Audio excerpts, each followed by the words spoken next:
Good day sa ating mga kababayan, this Noy Pinas PH.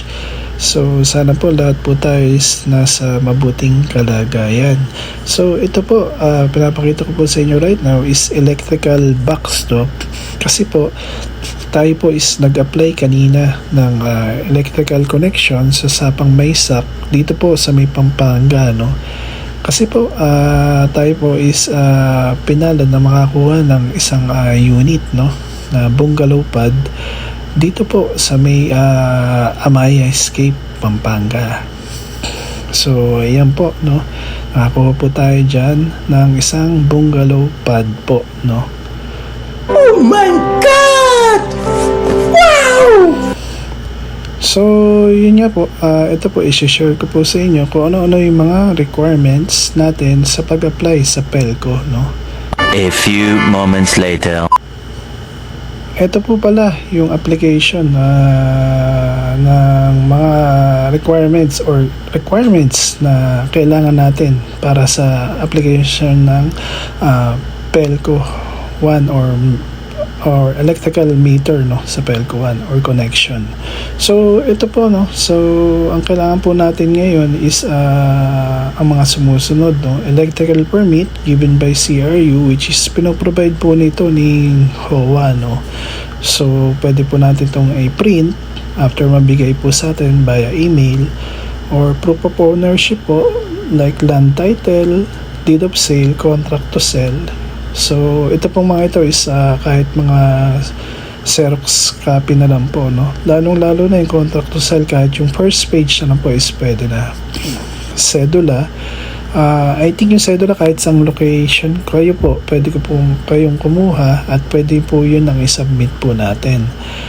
And barangay clearance, ito po sa Sapang Maysak, dapat po bago po tayo punta sa barangay, dala po natin yung HOA certification, kasi hinahanap po nila yun para para ibig sabihin sure na doon po tayo nakatira, no, sa Amaya, no.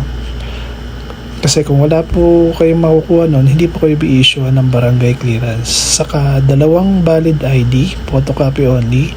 Saka po sketch ng house, no, location from Amaya to PELCO 1 Magalang branch. Saka yun nga po pala, no, meron silang dapat ding i-provide tayo sa kanila, like yung 2x2 ID picture, kasi yung binibigay po ni Amaya na requirements is kulang po ng 2x2 ID picture.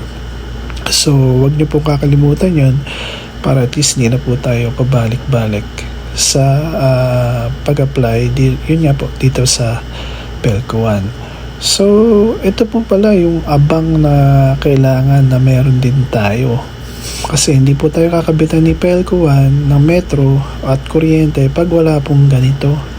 Ito po, binabayaran po ito sa HOA ng 2,000 pesos po. So once na naikabit po ito, doon po na po sana tayo mag-apply ng application sa PELCO 1, kasi hindi po nila ikakabit yung metro pag wala po nitong abang na tinatawag nila. So kailangan po yan. So ito naman po yung ways, no. So winis ko lang po yung papuntang PELCO 1. So mabilis lang po siyang hanapin, no. I think Don Luis ang pwede yung ilagay na PELCO 1 or San Luis po yata, parang ganon. Pero ito po, ano, yung nasa ano po natin, yung picture nung location na pinuntahan ko kanina, ayan po, Don Luis nga po ang nakalagay. Yan na lang po ang ating i-waste para sure na makarating po tayo dun sa PELCO 1. So yun lang po, no. Sana po makatulong ito pong aking vlog. Pasensya na po, first time ko lang po mag-vlog, so medyo nagkakamali pa po ako, no, sa mga wordings and medyo naninibago pa. So sana po nakatulong po ako, no, sa inyo, and maraming salamat po sa lahat. And then pwede po tayo mag-comment, no, baka naman po masagot ko yung mga gusto nyo pa pong itanong, no, na hindi ko po nasagot dito sa pinapakita ko pong video or mga requirements, no. Lalo na yung mga nakatira po or bagong mga nakakuha dito sa Amaya, no. So sana po mag-subscribe po tayo and mag-like po ng aking YouTube channel. Thank you po.